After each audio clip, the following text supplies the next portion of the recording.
എൻ്റെ കുട്ടിക്കാലത്തും കുറച്ച് വർഷം മുൻപ് വരെ കൊട്ടിയൂർ എന്ന് പറയുന്നത് പ്രകൃതിയും മനുഷ്യനും ഭക്തിയും ഇഴുകിച്ചേരുന്ന ഒരു ആത്മീയ അനുഭവം നൽകുന്ന ഒരിടമായിരുന്നു. കൊട്ടിയൂർ പെരുമാളിനെ ദർശിക്കുക എന്ന് പറയുന്നത് ഒരു പുണ്യം തന്നെയായിരുന്നു. എന്നാൽ ഈ അടുത്തായിട്ട് കഴിഞ്ഞ വർഷം മുതൽ കർണാടകയിൽ നിന്നൊക്കെ ഭക്തർ വന്നിട്ടുണ്ടായിരുന്നു. ഇത്തവണ ഒരുപാട് കർണാടകയിൽ നിന്നൊക്കെ ഒരുപാട് പേരാണ് എത്തുന്നത്. അതുപോലെ തന്നെ തമിഴ്നാട്ടിൽ നിന്നും അവർ ടൂറിസ്റ്റ് പ്ലേസ് ആയിട്ടാണ് കൊട്ടിയൂരിനെ കാണുന്നത്. അവർ ആദ്യം മനസ്സിലാക്കിയത് ഒരു ടൂറിസ്റ്റ് പ്ലേസ് അല്ല, കൊട്ടിയൂരിനെ മോശമായി ചിത്രീകരിക്കുന്ന രീതിയിലാണ് അവരുടെ വ്ലോഗുകളൊക്കെ കന്നഡ ഭാഷയിലേക്ക് വരുന്നത്. എന്ന് വെച്ചാൽ ഇവിടുത്തെ പോലീസുകാരും അതുപോലെ തന്നെ വളണ്ടിയർമാരും അവരോട് മോശമായി പെരുമാറുകയാണ് എന്നൊക്കെ പറഞ്ഞിട്ട് വെള്ളം തേവി അവരുടെ മുഖത്തൊഴിക്കുന്നു എന്നൊക്കെ പറഞ്ഞു. പക്ഷേ നിർദ്ദേശങ്ങളും നിയമങ്ങളും പാലിക്കണമെന്ന് ആവശ്യപ്പെടുന്ന വളണ്ടിയർമാരോട് വളരെ രൂക്ഷമായ ഭാഷയിലാണ് കർണാടകക്കാർ പെരുമാറുന്നത്. എന്നാൽ കർണാടകക്കാരിപ്പോൾ ചെയ്യുന്നത് വളണ്ടിയർമാരോടും പോലീസിനോടും തർക്കത്തിലേർപ്പെട്ട് പിന്നീട് ആ വളണ്ടിയർമാർ മോശമായി പെരുമാറുന്നു എന്ന തരത്തിൽ ചിത്രീകരിച്ചുകൊണ്ട് സമൂഹ മാധ്യമങ്ങളിൽ ഒരു ഭാഗം മാത്രം പോസ്റ്റ് ചെയ്യാണ്. കർണാടകയിൽ ഒരുപാട് പേരാണ് ഇങ്ങനെയുള്ള റീലുകളുമായിട്ട് രംഗത്ത് വരുന്നത്. ആദ്യം തന്നെ കർണാടകക്കാർ മനസ്സിലാക്കേണ്ടത് ദക്ഷിണകാശി എന്നറിയപ്പെടുന്ന കൊട്ടിയൂർ ഒരു പുണ്യയാഗ ഭൂമിയാണ്. നൂറ്റാണ്ടുകൾ പഴക്കമുള്ള പുണ്യയാഗ ഭൂമിയാണ്. സതീദേവി സ്വയം ആത്മഹൂതി ചെയ്ത സ്ഥലമായിട്ടാണ് കൊട്ടിയൂരിനെ നമ്മളെല്ലാവരും അറിയുന്നത് തന്നെ.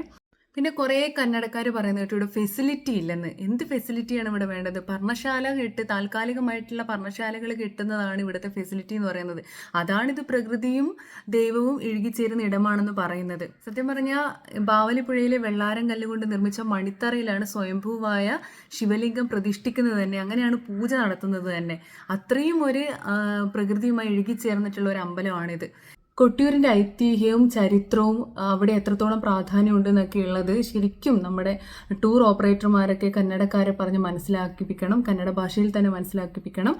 കൊട്ടിയൂരിൻ്റെ ഐതിഹ്യം എന്ന് പറയുന്നത് നൂറ്റാണ്ടുകൾ പഴക്കമുള്ള ഈ പുണ്യഭൂമി ദക്ഷൻ്റെ യാഗഭൂമിയായിട്ടാണ് അറിയപ്പെടുന്നത്. സതീദേവിയുടെ പിതാവായ ദക്ഷൻ ഒരു യാഗം നടത്തുകയും ദാക്ഷായണിയായ സതീദേവിക്ക് അവിടെ പോകണമെന്ന് മഹാദേവനോട് ആവശ്യപ്പെടുകയും ചെയ്തു. എന്നാൽ മഹാദേവൻ അവിടെ പോയാൽ അപമാനിക്കപ്പെടും, അതുകൊണ്ട് പോകരുത് എന്ന് മുന്നറിയിപ്പ് നൽകിയിട്ട് സതീദേവി അത് അവഗണിച്ചുകൊണ്ട് യാഗം നടക്കുന്ന സ്ഥലത്തേക്ക് പോവുകയും എന്നാൽ പിതാവായ ദക്ഷൻ വളരെ മോശമായി അപമാനിക്കുകയും ചെയ്തു സതീദേവിയെ. ഇതിൽ മനംനൊന്ത് സ്വയം ആത്മഹൂതി ചെയ്യുകയാണ് ചെയ്തത് സതീദേവി. എന്നാൽ പിന്നീട് ഈ ഒരു ഭൂമി ദക്ഷിണകാശി എന്നറിയപ്പെടുകയായിരുന്നു, യാഗഭൂമിയായിട്ട് അറിയപ്പെടുകയായിരുന്നു. കന്നഡക്കാരിവിടെ വന്നാലുള്ള ഏറ്റവും വലിയ പ്രശ്നം എന്ന് പറഞ്ഞാൽ വൃത്തിയില്ലായ്മയാണ്. കഴിഞ്ഞ വർഷമൊക്കെ എന്ന് പറഞ്ഞാൽ കുറച്ച് മാത്രമായിരുന്നു ജഡ്ഡിയും അടിപ്പാവാടയൊക്കെ ബാവലിപ്പുഴയിൽ ഉണ്ടായിരുന്നത്. ഇത്തവണ പറഞ്ഞാൽ അത് കൂടി വരികയാണ് ചെയ്യുന്നത്. ഇംഗ്ലീഷിലും കന്നഡയിലും ഒക്കെ ബോർഡ് വെച്ചിട്ടുണ്ടെങ്കിലും ഇവർ ഒരിക്കൽ മുങ്ങിക്കുളിച്ചു കഴിഞ്ഞാൽ പിന്നെ അത് ഉപയോഗിക്കില്ല. ആ അടിവസ്ത്രം ആയിക്കോട്ടെ, ആ മുണ്ടായിക്കോട്ടെ, തോർത്തൊന്നും ഉപയോഗിക്കില്ല. അത് ആ പുഴയിൽ തന്നെ ഇട്ടിട്ട് പോവാണ്. നമ്മൾ പമ്പാ നദിയിലൊക്കെ കണ്ടു ശബരിമലയിൽ, അതേ അവസ്ഥയാണ് ഇവിടെയും. ശബരിമല കഴിഞ്ഞ് ഏറ്റവും കൂടുതൽ ഭക്തർ വരുന്നത് കൊട്ടിയൂർ മണ്ണിലാണ്, കൊട്ടിയൂർ വൈശാഖ മഹോത്സവത്തിലാണ്. അതുകൊണ്ട് വളണ്ടിയർമാർക്ക് ഇത് നിയന്ത്രിക്കാൻ പറ്റുന്നില്ല. ഇനി പോലീസിനെ ഇത് ഏൽപ്പിക്കണം.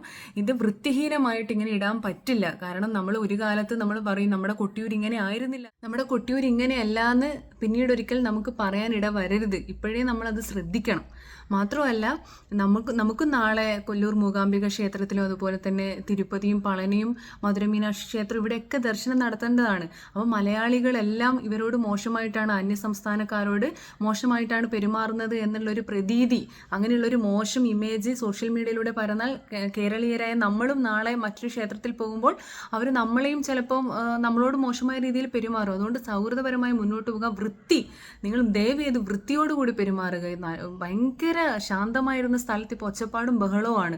കന്നഡക്കാരാണ് ഏറ്റവും കൂടുതൽ അവിടെ ഒരു ടൂറിസ്റ്റ് പ്ലേസ് പോലെ അവിടെ നിന്ന് വന്നിട്ട് വലിയ രീതിയിലുള്ള സംസാരവും കാര്യങ്ങളൊക്കെ അതൊക്കെ ഒഴിവാക്കുക. അതൊരു ഭക്തി നിർഭരമായിട്ടുള്ളൊരു അന്തരീക്ഷമാണ്. അങ്ങനെ തന്നെ നിൽക്കുക, ശാന്തമായിട്ട് പ്രാർത്ഥിക്കുക, തിരിച്ചു പോവുക, വളണ്ടിയർമാർ പറയുന്ന നിർദ്ദേശങ്ങളൊക്കെ പാലിക്കുക. മണിക്കൂറുകൾ ക്യൂ നിന്നാലും നല്ല രീതിയിലാണെങ്കിൽ എല്ലാവർക്കും തൊഴുതിട്ട് പോകാനായിട്ട് പറ്റും. ഇപ്പം നമുക്കൊക്കെ ഇരിട്ടി, നമ്മൾ ആറിലോ ഇവിടെ നിന്നുള്ളവർക്ക് ഇപ്പം പോകാൻ പറ്റാത്തൊരു സ്ഥിതിയാണ്.